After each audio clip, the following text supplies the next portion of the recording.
19세기예요. 1880년대가 썼어요. 그 불과 100몇십 년밖에 안 돼요. 그런데 이 동의수세보온이라는 책은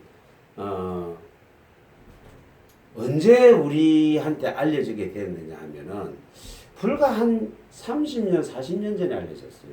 그전에는 몰랐어. 한의사들도 몰랐던 책이고, 특히 중국에 중의학 하는 사람들은 이 동의수세보온이라는 책 자체가 인정도 안 해. 중국에 중의학 하는 사람들. 근데 왜 이게 이 세상에 나오게 되느냐 하니까, 경희대학교 한의대가 54년에 생겼어요. 그러고 나서 60년대 초에 어느 한의사가 진료 거부를 한 거야. 어느 환자를 찾아갔는데 침을 안 놔준 거야. 왜 침을 안 놔주나 하고 고발을 했어. 고발을 했는데 나는 학교에서 침을 안 배워가지고 침 놓을 줄 모른다 이렇게. 그 60년대 초반에 그 판결이 난 게 있었어. 그게 무슨 얘기냐면 그때까지만 해도 경희대학교 한의대에서 근데 한의대는 그 하나밖에 없었는데 침을 안 가르쳤다는 얘기예요. 안 가르쳤어요 그때까지. 그 판결이 나고 나서 부랴부랴 친구 과정을 갖다가 경희대 한의대에서 만든 거예요. 그때만 해도 한의대는 그 경희대학밖에 없었고 또 그때서 십몇 년에 되고 나서 석사 과정이 생기고 근데 석사 과정을 하려면 학사 과정은 그냥 뭐 졸업하면 뭐 6년만 지나면 졸업증 주니까 괜찮은데 석사 과정 논문을 써야 되잖아요. 논문을 쓰려 하니까 일반 서양학하고 달라갖고 동양학은 전체를 놓고 논문을 써야 되잖아요. 서양학은 심지어 손톱 하나 발톱 하나 갖고도 논문을 쓸 수가 있는데 동양학은 그게 안 되는 거야. 그러니까 온갖 책을 다 뒤지는 거야. 그러니까 맨날 쓰는 놈은 동의보감이야. 전부 동의보감만 인용이야. 황제에게 인용할 줄 몰라. 왜냐면 그때만 해도 책은 일본 책을 보고 일본이 중국 책을 일본어로 번역한 거를 다시 한국말로 번역해서 공부를 했다. 그러니까 동의보감 황제에게 제대로 우리말로 번역된 것도 없었고 이러다 보니까 동의보감만 가지고 죽으라고 논문을 쓰는데 하도 동의보감만 쓰니까 어느 놈들이 찾아내는 거야. 찾아내는 게 뭐냐. 이게 동의수세보온이야. 우리나라에도 이런 체질학이 있었구나. 다른 나라는 체질학 없어요. 그러니까 어느 놈이 해보이 잘 됐거든. 그러니까 이게 만능이 돼버린 거예요. 그래서 사람들마다 체질이 이래 맥보면 맥볼 진맥 좀 해주세요. 하면 저는 무슨 체질입니까? 서양인입니까? 서양인입니까? 이 묻는 그 사람들이 많아. 그게 그만큼 언론에 많이 노출이 되다 보니 그렇게 된 거예요. 사상체질은 그렇게 알려지게 된 거예요. 자, 그 다음에 사상체질 얘기가 나왔으니까 이제 그 얘기, 오행침, 사암도인 오행침법에 대해서 얘기를 좀 해볼게요. 사암도인 오행침법도 우리가 시중에 나온 게 30년 정도밖에 안 됩니다. 그전에는 없었어요. 그런 책이 있는 줄도 몰랐어. 그래서 역사학자들이 하다 보니까 막 이런 것들이 나오니까 이것도 한의대생들이 알게 된 거예요. 그런데 실제로 사암노인 오행침법은 시중에서 우리 같은 친구사들이 이미 쓰고 있던 침법이에요. 한의사들은 몰랐던 침법이에요. 그러니 이 한의사들이 침을 놔야 되는데 약을 팔아먹으려면 침을 놔고 효과를 봐야 약을 팔아먹지. 약을 팔아야 돈은 되고 침은 돈이 안 되지만은 침을 놔야 되는데 이거 지가 알던 침법으로 놓으면 저 모내기 침밖에 배운 게 없거든 지들은. 예? 그거 갖고 안 고쳐지니까 제일 숨어있는 나 같은 짐승을 찾아가서 배우는 거야. 그래가지고 그 중에서 어느 특출한 놈이 어느 한 놈이 사암동의 오인침법을 배워와가지고는 그걸 가지고 이제 써먹으니까 잘 듣거든. 그러니까 너도 나도 소문이 나가지고 이제 가서 또 배우는 거야. 그래가지고 이제 이래 양반이 적당한 때 죽었으면 다행인데 안 죽으니까 이제 고발하는 거야. 이제 옆에서 배 아픈 놈이 있을 거 아니야. 저 자격증도 없으면 침 놓는다고. 뭐 그런 비슷했죠. 실제로 상관의 노인치법은 참 잘 들어요. 근데 그건 이미 한의사들은 몰랐지만은 제야 친구계에는 그래도 그걸 하는 사람들이 있었다. 이 내경치법 이건요. 지금도 한의사들은 배울 생각을 안 해. 가끔씩 있어요. 한의사인 줄 속이고 와서 배우고 가는 사람들이 가끔씩 있어. 이건 우습다 이거지. 이건 뭐 달랑침 세가 뭐 하겠어 일한다니까. 세 개나 돈밖에 좀 애매해갖고. 그래서 우리는 처음 배울 때 이런 얘기를 했습니다. 달랑 세 개 놓고 돈 받기가 애매하다. 그것도 말이 되고. 이게 잘 들어요. 너무 잘 들으면 손님이 한 번 오고 안 올까봐. 뭐 이런 저런 이야기를 했었죠. 근데 사실은 이 세 개만 놓는데도 효과는 참 좋은 침법입니다. 근데 이게 예전에 이 이론을 처음 이 세상에 오픈시킨 김춘식 선생 같은 분은 굉장히 유명했어요. 그 당시에 뭐 TV에도 많이 나오고 이랬었는데 그것도 마찬가지로 엄청 잡혀간 거야. 예? 그 원래 제기동에서 약재상을 했다는데 약재상을 하면서 약파를 먹는다고 잡아가고 침 놓는다고 잡아가고 이러다가 이 양반이 나중에 뭘로 전화가 했냐면 생식으로 가. 음식으로 고쳐라 이래갖고 생식으로 바꾼 거예요. 그 음식으로 고치니까 뭐래? 누가 말 안 하면 못 하잖아. 그러고 이제 꼭 침 맞아야 될 사람도 몰래 하나씩 놔주고 나중에는 그렇게 된 거예요. 그러면서 양반이 책을 쓰고 이래 제자들을 키우고 했는데 역시 사람은 욕심의 동물이라 그렇게 제자를 키워놨더니 이 양반이 갑자기 죽었어요. 그렇게 건강했다는데 내가 보기에 심장마비로 죽지 않았나 싶은데 나는 본 적도 없죠. 근데 갑자기 죽는 통에 이제 이 양반이 생식원을 꾸려가고 있었는데 그 제자들이 지금 그 부당 선생보다 더 유명했어요. 제자들이 많. 나이는 어떻게 부당 선생보다 좀 오히려 작을걸요. 더 유명했어요. 근데 이 사람은 자격증이 없잖아. 부당 선생은 침사 자격증이라도 있잖아요. 얘는 자격증이 없어. 그러니까 시도 때도 없이 잡혀갔어요. 근데 이제 제자들은 또 저 스승편을 많이 들 거 아니야. 그런데 생식원을 제법 괜찮게 운영을 하고 있는.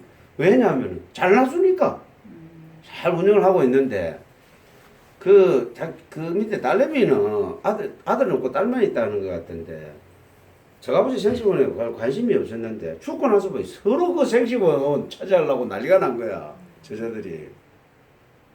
그래가지고 이제 그 상속권 누구한테 있어? 딸한테 있을 거 아니에요. 딸이 저 아버지가 제일 아끼던 제자 하나를 두고 이제 그거 한 거예요. 그게 오행생식이에요. 지금 지나가다 보면 오행생식 간판이 있는 집이 있을 거예요.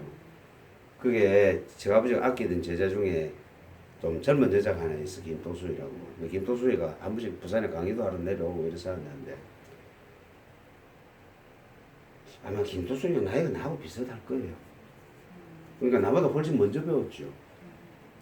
근데 문제는 김도수이는 침을 안 배웠다는 거예요. 그러니까 사람들 오면 그 맥진법을 잘 몰라. 희한하게 그 제자들이 맥진법을 잘 몰라. 난 그렇게 아꼈는데 왜 안 됐을까요? 그러니까 이 맥진법 공부 제대로 하면 침 놓으셔야 돼. 침 안 놓으면 맥진법 못 배웁니다. 아니 그러니까 뭘 아꼈다는 거예요? 생식으로. 아니 그러니까 내가 말씀드리는 거는 이제 좀 이따 우리 맥진법 공부를 할 거잖아요. 근데 맥진법은 제가 전에도 말씀드렸다시피 제가 여러분들한테 다 드릴 수 있는 게 아니에요. 왜냐하면 손끝의 감각을 가지고 와야 되는데 이 감각은요 스스로 스스로 익힐 수 있는 기초만 가르쳐 드리는 거예요. 그 중간중간 요령을 조금씩 가르쳐 드리는 건데 그 스스로 익히는데 가장 좋은 것은 본인 침을 놔보는 게 제일 좋아요. 왜 그러냐면 이 내경침법이라는 거는 바로 내가 맥을 바로 보고 침을 탁 놓으면요 맥이 바로 팍 바뀌어버립니다. 확 바뀌어버려요 그냥. 응? 이해가죠? 해본 사람들은 알아요. 맥이 확 바뀌니까 이건 내 침 바로 나왔구나 이래 되는 거야. 내가 맥을 바로 바꾸나라고 얘기가 돼. 그러면서 내가 이 맥진법 실력이 늘어나는 거예요. 점점 늘어가는 거예요. 이거는 구맥인가 후맥인가 긴가민가 하다가 침을 에이 꿈에 끼게 칙하고 들렁 놨는데 이게 똑같더란 말이야. 그럼 잘못 본 거야. 그래서 부랴부랴 홍맥을 하나 더 갖다 놓으니까 좀 변하더란 말이야. 아, 이 홍맥이었구나. 아, 요런 긴가민가한 거지만은 요거는 홍맥이. 이렇게 조금씩 실력이 늘어가는 거예요. 그래, 침을 놔야 빨리 늘어요. 물론 전혀 안 는다는 얘기는 아니야. 침을 놔야 맥진법이 빨리 늡니다. 근데 김준식 선생이 침으로 워낙 많이 잡혀갔는데 김준식 선생 본인이야 옛날에도 침 많이 나고 잡혀가면서도 침 놓고 한 사람이니까 본인이야 맥은 잘 보지. 근데 제자들은 선생이 침 때문에 잡혀가는 걸 워낙 많이 보니까 침을 먹고 그러다 보니 맥진법도 이론만 바삭하고 침 맥을 먹고 내가 그 뒤에 오행생씨하고 무슨 생씨 하는데 부산에서 몇 사람들 그 소장하는 사람들 만나봤어. 지단에 맥 본다고 맥 보는데 수능 들어보더만. 내가 저 맥 보는데 내 보고 맥 한번 보자 하더라고. 내 맥 잡아준다. 쭉 들어보네. 그리고 실제로 그 누구야 저 내가 하는 자아생식 그 원에 그 표상수 원장이라고 그것도 그 김주식 선생 제자인데 표상수 원장도 맥을 보는 건 딱 우리 책에 나와 있는 가늘고 길고 그것밖에 몰라. 자부적인 건 몰라. 그 이상 몰라. 표상수 원장은 내가 자주 만나봤는데 그 사람도 맥 보는 건 영이 아니라. 그러니까 생식 팔아서 그 사람들은 고치는 사람들이고 그러다 보니까 맥보다는 뭘로 보는 오행 체질을 보는 그 사람들은 환자한테 오행 생식을 지어줄 때 어떻게 지어주냐 이 사람 얼굴 생긴 거 보고 오행 체질을 보고 우리 김철수 선생님이 맨날 한 얘기는 뭐냐면 첫 번째는 맥이다 이런 거. 맥을 첫 번째로 봐요. 사람 체질은 얼마든지 변할 수 있고 또 오행 체질은 선천적으로 갖고 그 체질이 있다 하더라도 당연히 지금 병이 난 부분이 급한 것이지 그걸 보지 말아버렸단 말이야. 그거는 참고로 해라고 돼 있는데도 맥을 못 보는 사람들은 결국 오행 체질밖에 볼 수가 없잖아. 할 수가 없죠. 생식 파란 물라면 그래 해야 되는 거다. 그래서 나는 사실은 침 맞으러 온 사람한테 생식을 그렇게 강요를 안 해요. 천안에 계시는 내 스승이신 이 교수님은 사실은 생식을 좀 강요를 좀 합니다. 생식 먹어. 그 환자들이 오면. 그러면 실제로 그거 먹으면 좋아지거든. 그래서 정말 자신있게 하지만 나는 그쪽은 그래도 수도권이라서 사람들이 잘 사먹는지 모르지만은 나는 그렇게 잘 안 하는 이유가 그것도 사실 부담가요. 없는 사람들한테. 생식을 한번 제대로 먹으려 하면은 한 박스 한 40만 원이 넘어간단 말이에요. 그럼 100번 먹어. 그럼 나누면 한 끼에 4,000원 주고 먹는 건데 그래 치면 또 얼마 안 돼. 하지만 그 목돈으로 40만 원 내놔라 하면 그거 부담이 간다고. 그래서 나는 생식을 먹으라고 말은 하는데 시장 가서 지어 먹으세요. 그래서 곡식을 내가 처방을 해주지. 요렇게 사가지고 지어 먹으세요. 이거 지어 먹는 게 그래 귀찮걸랑 사 먹으세요 나한테. 이래 그게 귀찮으면 나한테 사 먹으세요. 그러면 또 사 먹는 사람도 있어. 좀 많아. 지어 먹는 사람보다 그래도 사 먹는 사람이 더 많아. 그래 얘기를 합니다. 자, 이게 음양체질법은 그렇습니다. 이게 양명이는 같은 양체질인데요. 양체질은 머리가 큽니다. 일반적으로. 이거는 손발이 큽니다. 일반적으로 머리가 크고요. 일반적으로 손발이 큰데 자, 머리 큰 순서대로 이쪽이 더 크고 이쪽이 더 작습니다. 일반적으로 음체질, 양체질 구분하는 방법이에요. 대개 보면은 폐가 강하거나 위장이 강한 사람들 있잖아요. 이런 사람들은 머리가 커요. 간이 강하거나 심장이 강한 사람들은 머리가 작아요. 일반적으로 그렇습니다. 다 그런 건 아니에요. 그래서 이 위장이 강한 사람들 되게 배꼽뜨기가 많아. 폐가 강한 사람 보면 이런 사람들 덩치가 좀 이제 좀 짤짤무리해. 원래 얼굴이 좀 넙득한 사람들이 키가 별로 안 커요. 그리고 딱 다부지게 생겼죠. 이런 사람들이 이제 양체질이 들어가요. 대개 보면.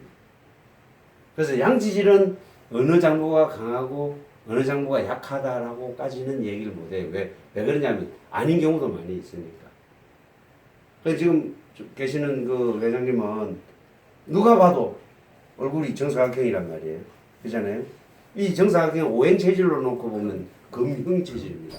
금이 강합니다. 금이 강하다는 것은 아까 금의 그 속성이 오행에서 속성이 뭐였죠? 의리 있고 승부욕이 강하다. 긴장시킨다고 그랬죠. 응? 청강생 벌써 이득인데. 가만히 있으면 이동합니다. 긴장시킨다는 건 무슨 얘기냐면은 남한테 긴장시키기 위해서는 내 자신이 있어야 돼요. 그래서 일반적으로 이 금형인 사람들은 좀 이따 오행체질 하겠지만은 금형인 사람들은 일반적으로 그런 직업 사람들이 많고 또 그런 직업이 어울리고요. 그 다음에 의리가 있어야 되고 또 군인들 이런 사람들이 있잖아요. 정치가들 이런 사람들이 많아요. 그리고 다른 사람 위에 군림하는 게 그렇다고 해서 갑질한다는 얘기는 아니고 네? 갑질 좀 합니다.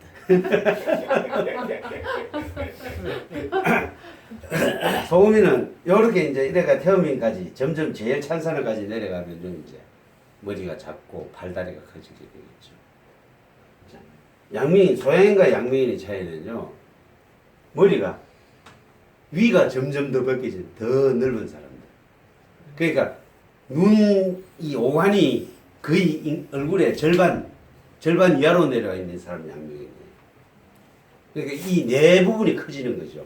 요런 오간보다 이제 사람이 목 위에 있는 부분은 오간과 뇌잖아요. 그죠? 그러니까 이 오간보다는 뇌가 더 큰 사람이 양미인에 들어가요. 이러니 소양이는 오간과 뇌가 거의 균형을 맞춘 사람인데 요거는 태양이는 약간 요런 기준이에요.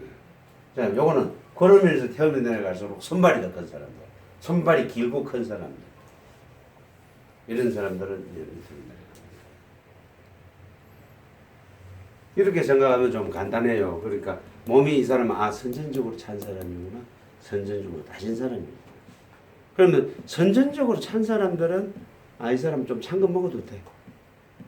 그죠? 선천적으로 따진 사람들은 찬 거 먹으면 바로 탈이 나. 이런 거를 여러분들이 진단을 하시고 치료법을 줄 때 참고를 하시라는 거예요.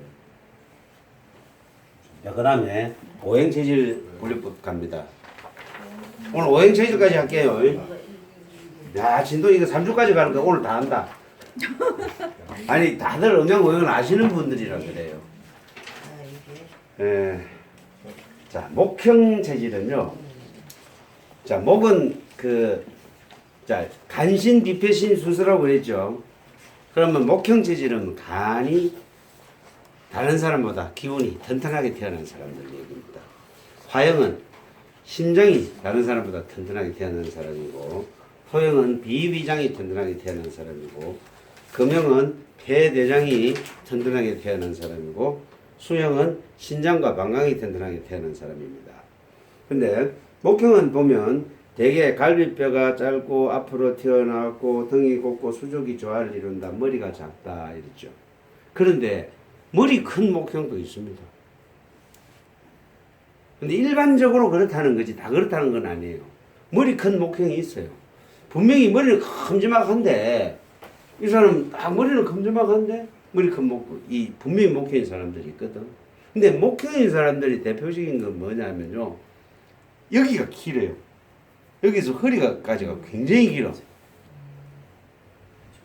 이게 길어가지고 얼굴은 직사각형 형태가 맞는데도 이거가 다 길면서 이 목형인 사람들이 있어요. 그런데 이 목형인 사람들을 전형적인 목형인 사람이 있습니다. 정말로 누가 봐도 이 사람은 목형이다 라는 사람들이 있어요. 그 사람 붙잡고 물어보세요. 열이면 열, 이 사람은 어릴 때부터 배앓이로 고생했다고 그래요.